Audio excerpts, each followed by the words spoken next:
Halo teman-teman, semoga dalam keadaan sehat selalu ya. Pada video kali ini, saya akan menceritakan seluruh alur cerita film Wolf Creek 2013.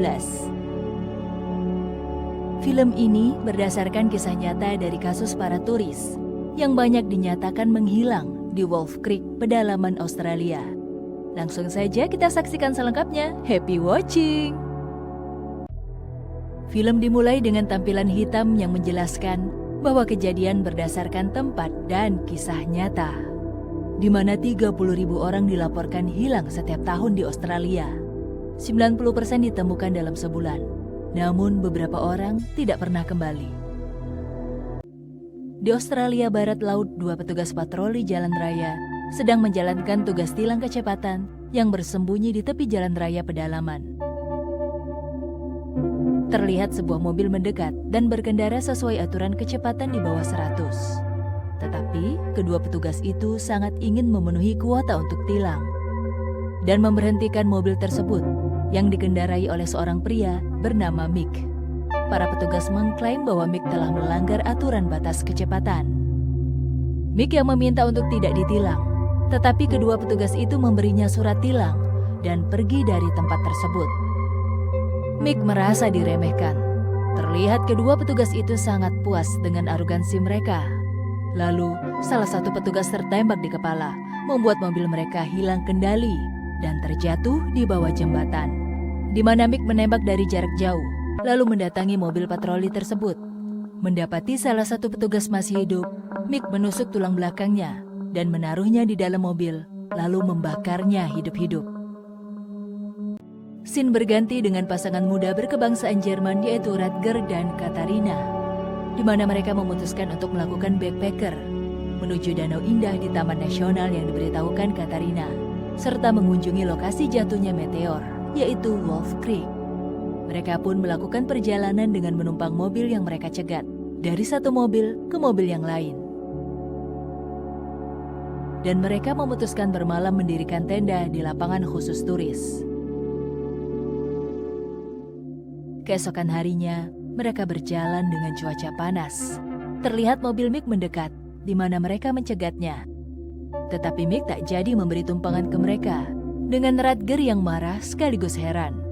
Namun truk tersebut akhirnya memberi mereka tumpangan. Mereka pun tiba di Taman Nasional dan menikmati danau dengan suasana indah di tempat tersebut. Mereka pun melanjutkan perjalanan ke Wolf Creek dengan menumpangi mobil wanita tua, lalu berjalan ke lokasi jatuhnya meteor, di mana tempat itu sangat luas. Ketika telah sampai, mereka sangat kagum dengan tempat tersebut dan terlihat turis lainnya. Kemudian pasangan itu berjalan kembali. Saat meminta tumpangan ke mobil turis keluarga itu, mereka tidak diberi tumpangan, membuat Rutger sangat marah dengan cara mengemudi orang-orang. Mereka pun terus melanjutkan perjalanan dengan berjalan kaki dengan malam yang akan meliputi tempat itu.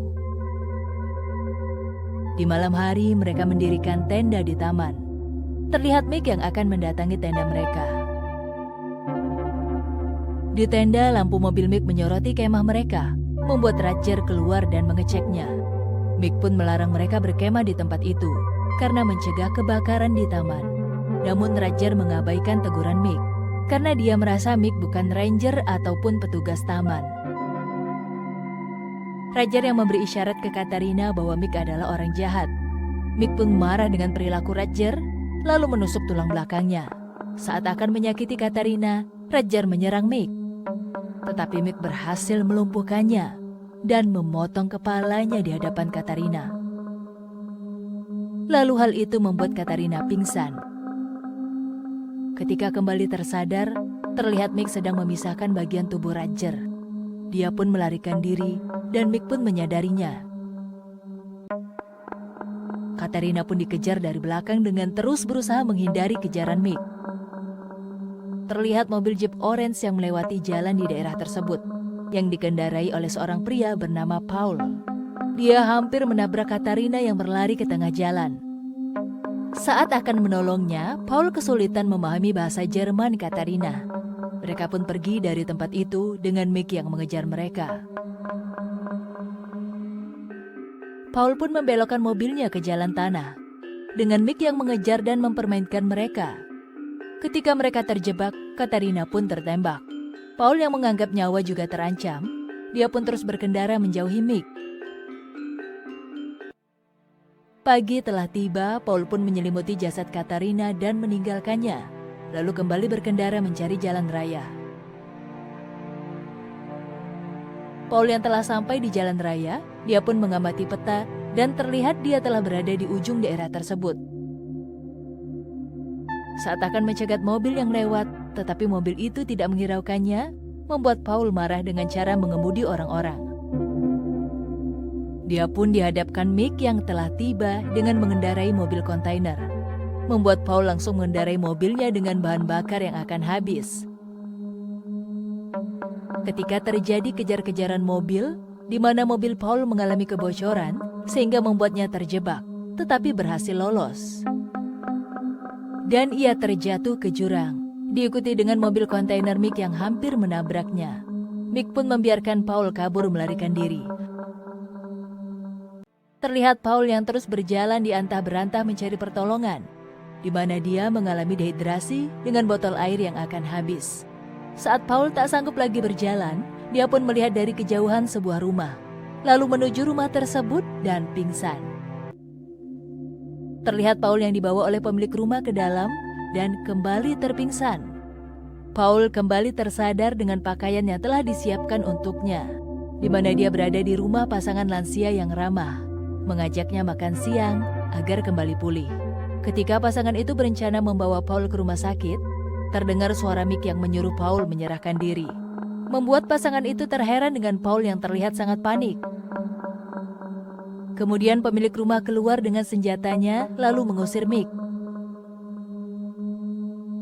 Ketika akan bergegas pergi, pria pemilik rumah itu dibunuh oleh Mick. Begitu juga dengan istrinya dibunuh saat akan melarikan diri. Terlihat Paul yang telah berlari kabur menjauhi rumah itu, dengan Mick yang tersenyum karena akan mengejarnya dengan kuda. Di malam hari, Paul berupaya sembunyi di semak-semak, tetapi Mick menemukannya dan langsung melumpuhkan Paul lalu terpingsan. Paul terbangun di ruang bawah tanah Mick, diikat ke kursi. Mick sangat marah pada Paul atas perannya dalam kematian Katarina dan bersiap untuk menyiksanya. Tetapi Paul menenangkannya dengan kecerdasan bahasa Inggrisnya dengan menceritakan limerick dan memimpin Mick dalam lagu-lagu yang dia pelajari di sekolah asrama, membuat Mick mengajaknya minum bersama.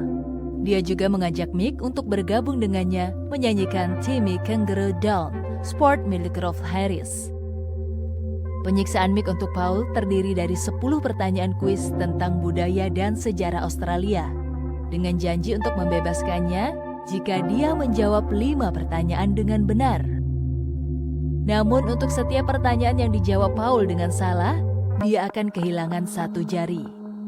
Paul menjawab 2 pertanyaan pertama dengan benar, dan mengungkapkan bahwa dia adalah jurusan sejarah. Dia pun diberi pertanyaan berikutnya, tetapi salah. Lalu Mick menggiling salah 1 jarinya dengan sander. Paul memilih jawaban yang salah. Mick kembali memotong tangannya yang lain. Paul kemudian mengambil palu di dekatnya dan memukul Mick dengan itu sebelum melarikan diri melalui terowongan ruang bawah tanah. Paul menemukan seorang wanita kurus kering memohon untuk dibebaskan, serta menemukan banyaknya jasad membusuk di tempat tersebut. Saat dikejar oleh Mick yang terluka, Paul akhirnya menemukan pintu keluar, tetapi menyadari jebakan selembar di tanah tepat di depannya. Dia pun mengangkatnya dan menemukan perangkap tongkat punji di bawahnya. Saat dia mempertimbangkan untuk mencoba melompatinya, dia mendengar seorang datang dan bersembunyi dengan asumsi itu adalah Mick. Ketika sosok itu mendekat, itu adalah seorang wanita yang dia temui sebelumnya. Kemudian Mick menemukan dan menandukkan Paul hingga pingsan. Ketika dia bangun, Paul menemukan dirinya hanya mengenakan celana dalamnya di jalan setapak di sebuah kota kecil dengan banyak luka di sekujur tubuhnya.